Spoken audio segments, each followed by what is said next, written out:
Hello folks, welcome back to another video. Hopefully you can hear me all right. We're in the middle of a bit of a storm in England right now, so it's incredibly windy outside. But I have another light video. The guys over at Colite, obviously they previously sent me the D07s to try out, which I was pretty impressed with, and they've now sent me the D09 Pros. So if that is of any interest to you, stay tuned, and I'll obviously talk about what you get in the box, how I've installed them, you wired them up, configured them, etc. So yeah.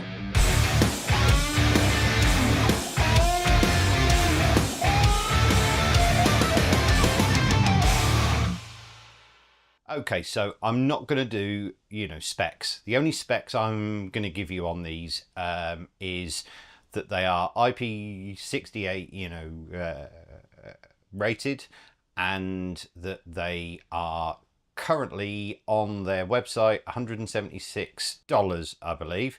I will leave a link in the description, which will include a discount, code.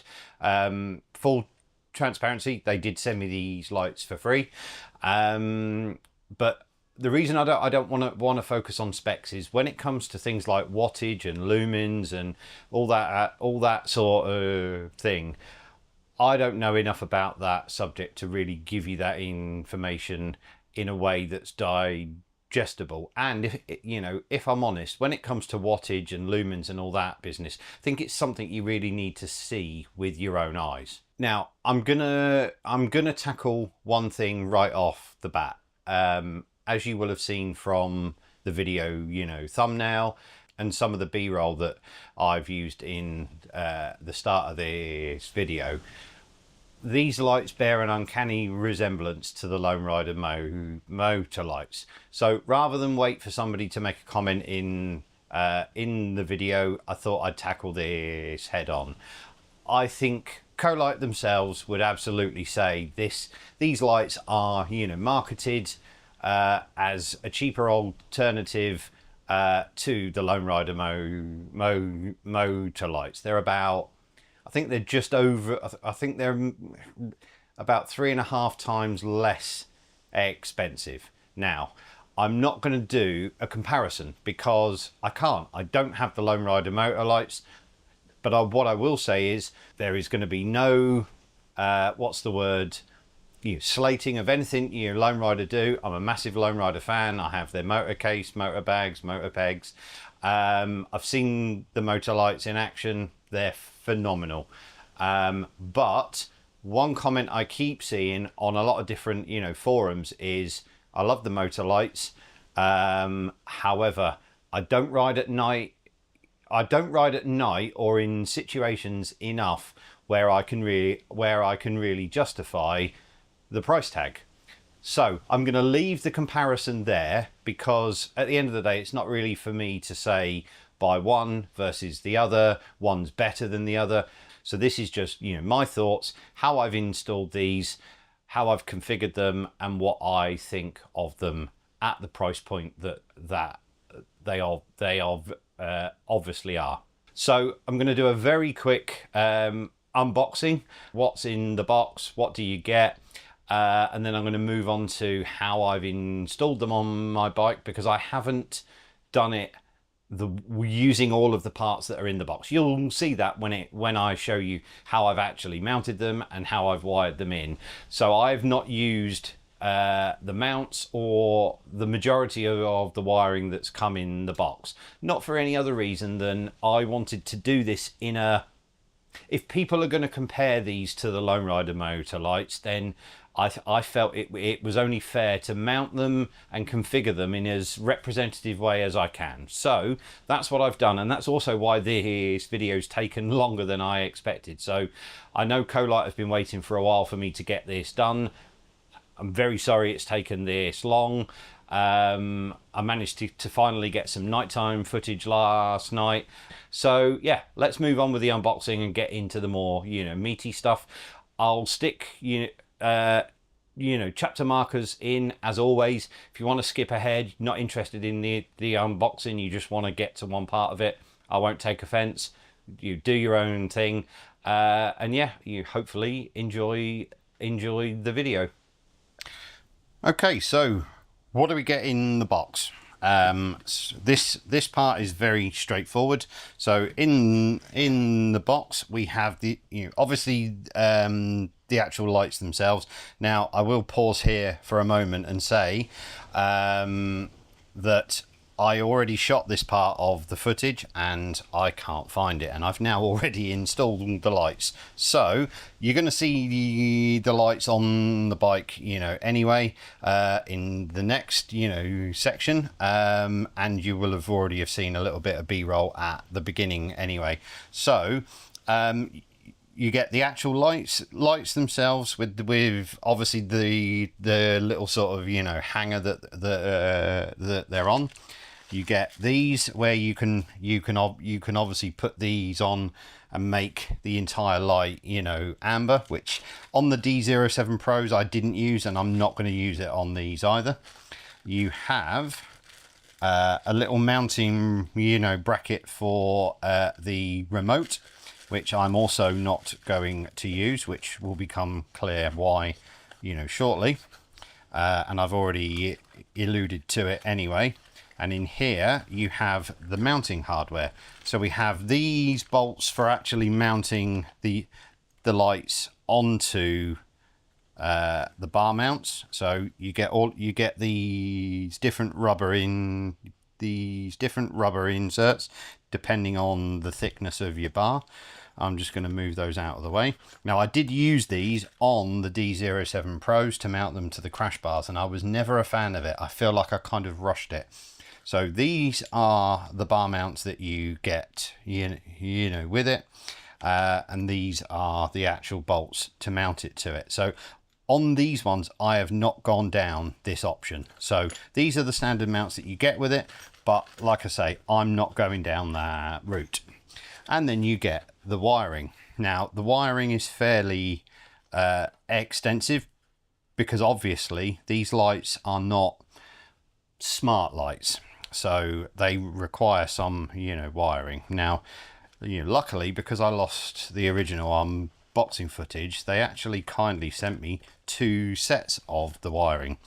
So you get all of the wiring here. So this is the sort of this is the sort of brains of it, and all of the wires are obviously going in there, and they're obviously coded. So if you are wiring it into an older bike that doesn't use a CAN bus system, you can wire these in directly into the switches and things like that, but I'm not going to be doing that.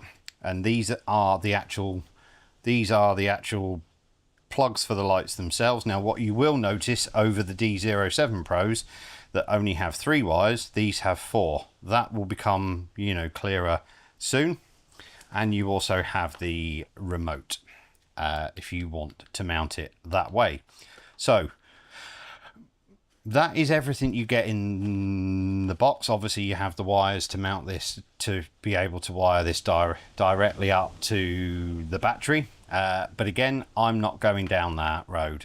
Okay, so what I've done in my instance is I've just basically taken the 2 wires that actually go to the lights themselves, which is this one, and I simply chopped it off.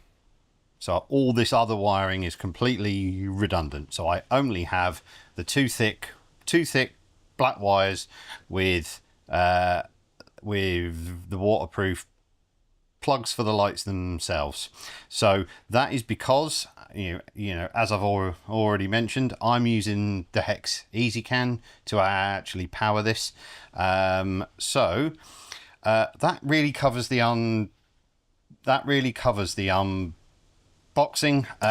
Like I say, for the wiring, in my case, I am just using these 2 wires here. Okay, so the shed is in a little bit of disarray. It's incredibly hot in here. It's currently 29 degrees here, and in my shed, which has got no insulation, it is even hotter. So let's breeze through this. How have I mounted these and how have I wired them up? So as I mentioned at the start of the video, instead of mounting them on the crash bars like I did with the D07s, I think it was, that I wanted to mount them in a more neat, place. So I bought the Denali mounts, which you'll see here. They're under here. The lighting is a bit bad, but they basically go up and they bolt in here. So this is how they're actually mounted. I need to get like a sort of plastic cap for that, but it's a very, very, very strong, sturdy mount, and it's bolted in here. And so basically what I've done is I've gone up here and behind the air duct. Now this wiring here is for the Chiggy, ignore that, but I've basically gone behind this sort of panel here. I undid that screw, bearing in mind I've had to actually take off the beak, side panels, and I've also removed that. So it then runs down here behind this, and then essentially comes out in front of the fuel tank and goes up here and down. Now I don't know whether I'm going to keep it here. If I do, I'll add another bit in, and then it goes down behind this block and under here. Now ignore this, it looks a little bit messy. I'll talk about what each of these are shortly, but the reason I might not leave it like this is because although in the Lone Rider install video for their lights they actually have the wires basically coming up here, joining in the middle and then going down, so there should be room underneath it. I think their wires are a bit more squidgy and a bit more pliable, so I may not leave it like this, but like I say, if I don't, I'll update you with that. Okay, so I had to have a little rethink for the wiring. So it does still go up and under here, up to where the air duct is, and then basically behind here, as you can see, you can probably see it's there, just sitting behind there. And then now instead of it going up and over the tank here, it comes across here, which looks, I appreciate it looks a bit rubbish, and then goes behind here and then finally brings me out here. But with it going up and down here, which Lone Rider on their lights actually recommend, because you get a single wire that comes up and then splits off. Problem was, once it came down to here, these wires were about here, so I didn't have enough length to put the pigtails on and then join it into the ezcan without having to extend the wiring. But now I have a good excess, so I'm going to leave it like that for now. I know the proper way is to have the tank off, and I know that is very easily, but my mechanical prowess is limited, and knowing my luck, I'd break the connector. And yeah, maybe I'll do that in the future, because I know that is considered to be the proper way. So I am aware, but I'm going to leave it like this for now. The panels will fit on. So to install the wiring like this, all I had to do was remove the beak, which is 2 clips underneath at the front that look like screws, but they're not. And then it unclips from here, and then there are 2 bolts, one here and one down here, that then take this whole side piece off. And that's really it. I did take these 2 T40s out just to help getting the wires behind there. But apart from that, I didn't really have to remove a lot. If you are going down the tank, it's just these 2 bolts here. There's a T30, probably can't see it down there. And then inside the little thing here, there's a couple of T25s, And then finally around here, there's a T25 both sides there. So that would actually get you this entire bit off. There is obviously the quick release connector for the USB in there, but it is quite straightforward. If I can do it, you know, anyone can. So now I've done that, I'm going to get it all back together, and then I'm going to talk about how I've got the lights configured, how I've programmed the ezcan, and the various options that I think would be good combos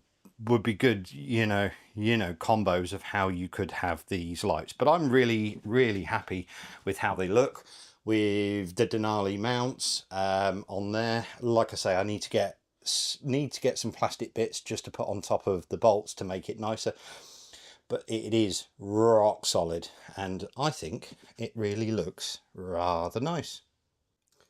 Okay, so I've already shown the wiring route, and that I obviously had to move it because of the length of the wires. So I just want to briefly touch on how I've actually wired it up. So I will stick a wiring diagram on the screen, you know, shortly, so you can pause that. And I'll also stick a Google Drive link to the diagram as well in the description.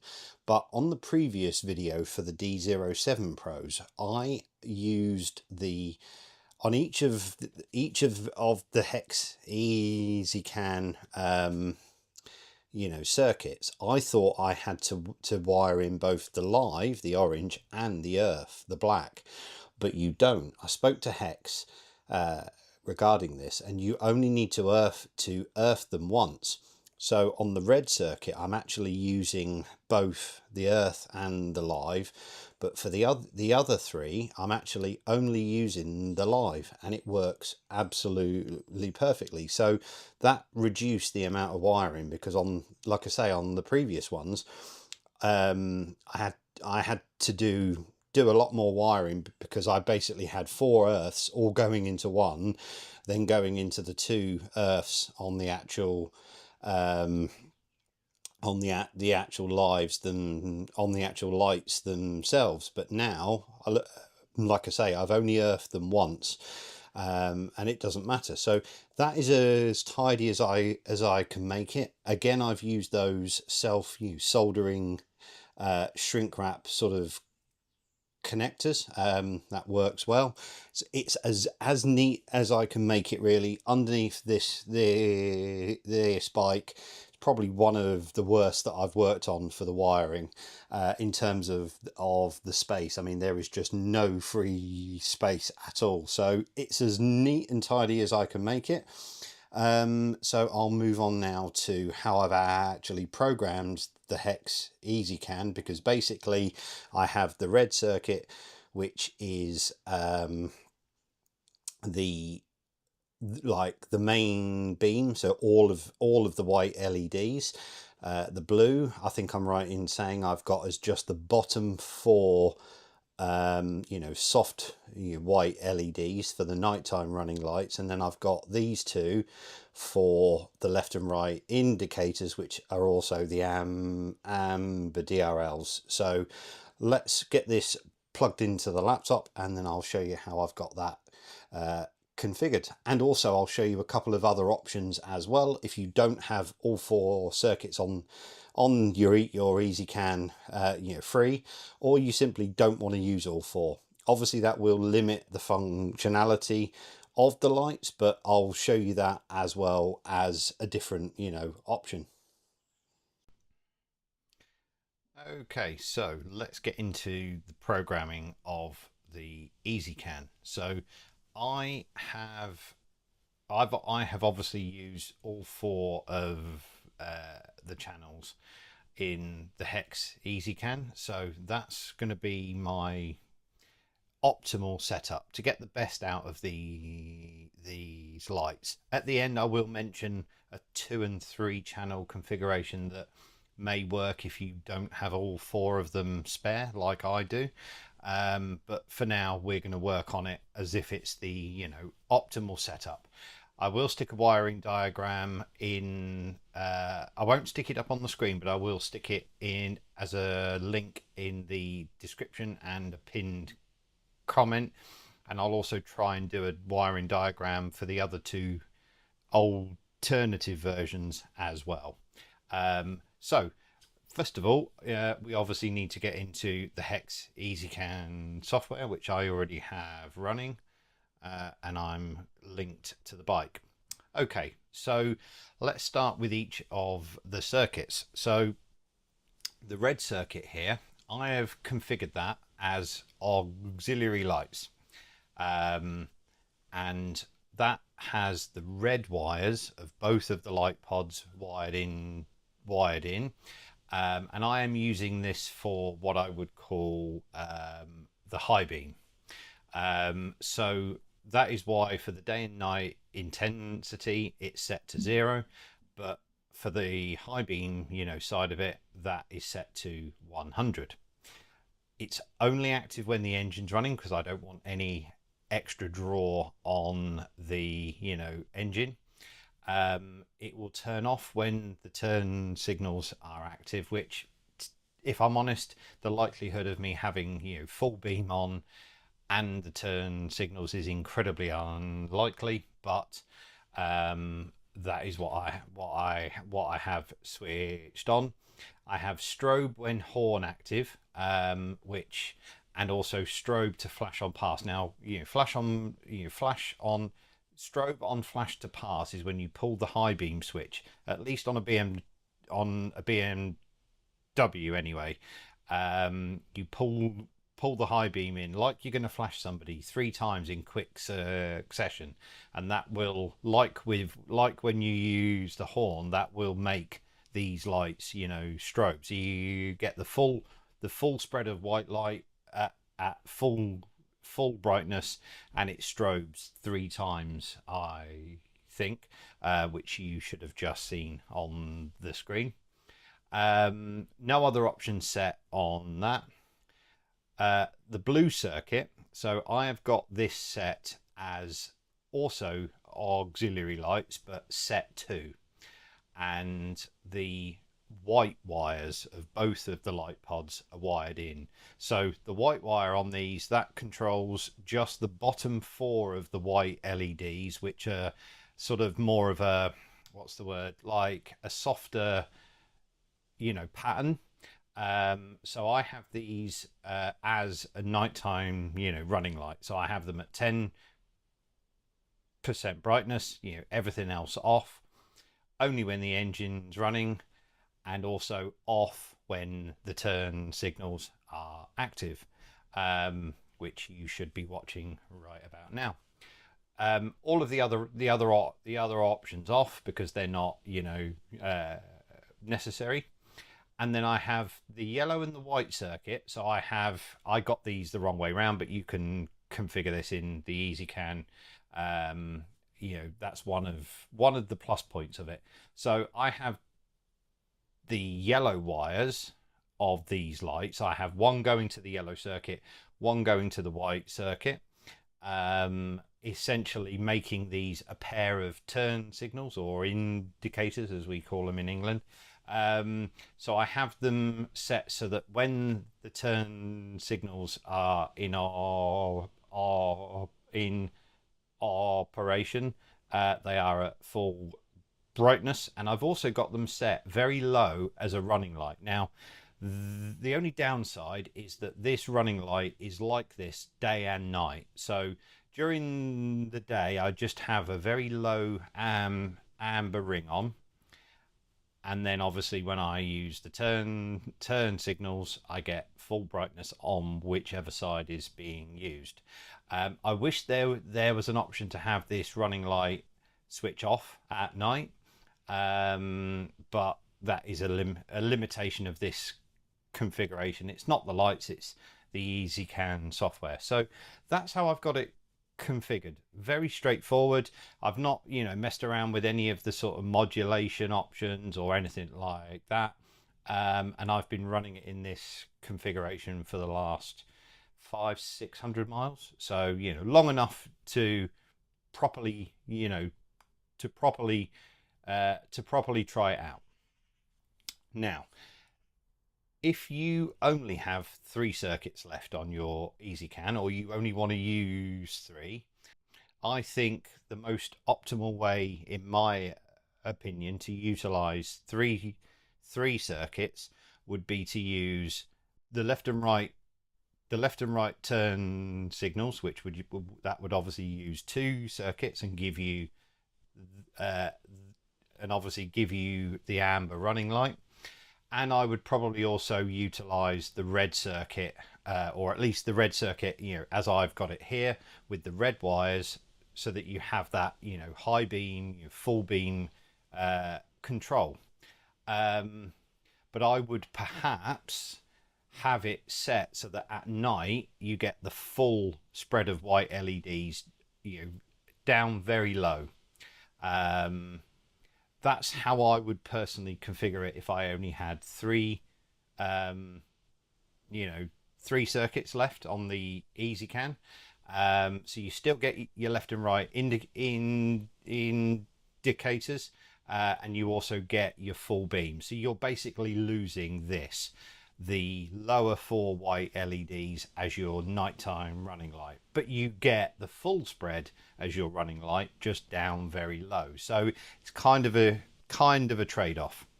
So if you only have 2 circuits, or you only want to use 2 circuits, I think my preferred setup, so that I was getting use out of the amber and the white lights, is I would probably have this circuit that has the white wires, so the full spread of the white LEDs.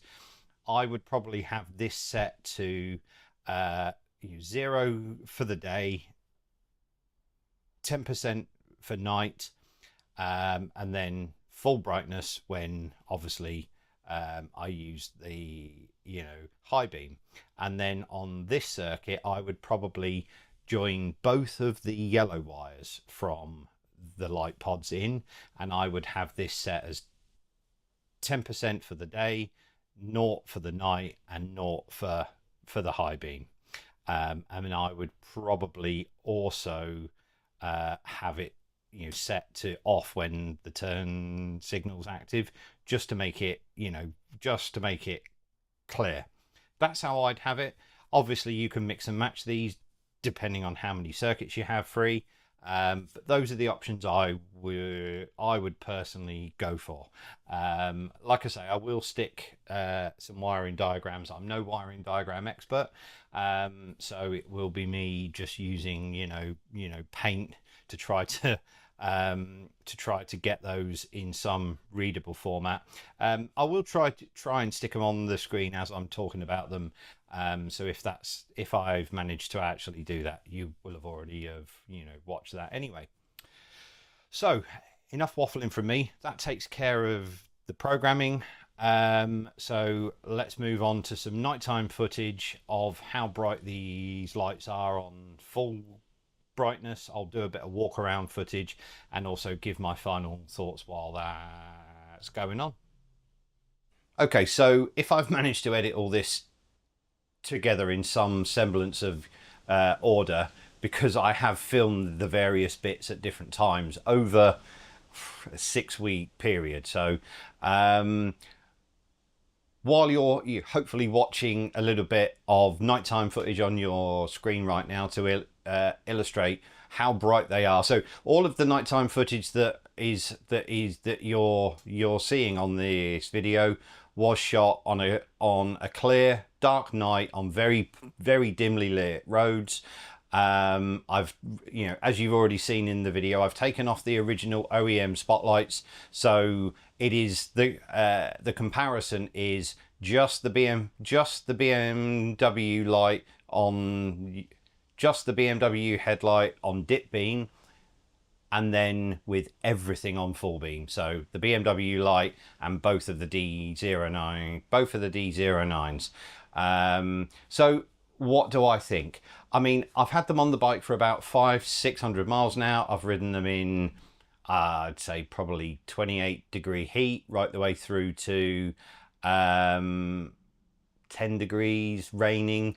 I've jet washed the bike. I didn't make any special allowances for water ingress. I thought if I'm going to find out that they leak, rather do it now. And like the D07s, which I rode twice to Scotland with, and they got drenched and covered in crap, they have been absolutely, you know, flawless. They're going to stay on the bike because in less than 2 weeks' time, I'm off to the Dolomites, and it seems I have bad timing when it comes to going to Europe. It seems to rain every year that I go, but they're going to get a good test in hopefully some, you know, pretty decent heat and hopefully some rain. But they are incredibly bright, and for me, having the extra indicator and the amber DRL, for me that's the most important part. They always say, you know, be safe, be seen, and I can't agree, you know, enough with that. When I had the original auxiliary lights on the bike, I used to have them on all the time, because on this bike in the menu they're listed as additional headlights, and I still have people say I didn't see you, and literally pull out on me, or say that they didn't notice me in indicating or anything like that. So for me it's it's 70% the visibility of me when anyone sees the front of my bike, and then obviously I do ride at night. Once we get into winter, it's getting dark, sort of 4 o'clock in the evening, and that's normally when I start doing my blood bike riding. So come October, November time, I'm going to be riding at night, and where I live there's a lot of dimly lit roads, a lot of potholes, so I can't praise these lights enough. They were easy to set up. Had I paid my own money for them, I mean, I don't know what 176 US is in pounds. I'll stick it on the screen now, but it's going to be, well, I imagine it's probably going to be in the 140, 150 pound region. And I think that's a pretty reasonable price. The coating on the lights, I don't know if it's paint or if it's powder coated, but it seems very durable. The D07s don't show any signs of wear on them. So yeah, like I said, there is a link in the description with a cheeky little discount code if you like these. If there's anything you think I've missed, like I say, the video has been filmed over a longer period than I would normally like. If I've missed anything out, not made anything quite clear enough, you have any questions, also with the 3 wiring examples, there's obviously different ways you can configure that. Those aren't the only options. So if you have any that you think would be better ways of utilizing these lights, especially on a bike like mine that has a CAN bus network with an ezcan, please do stick a comment down below. And as always, thank you very much for watching.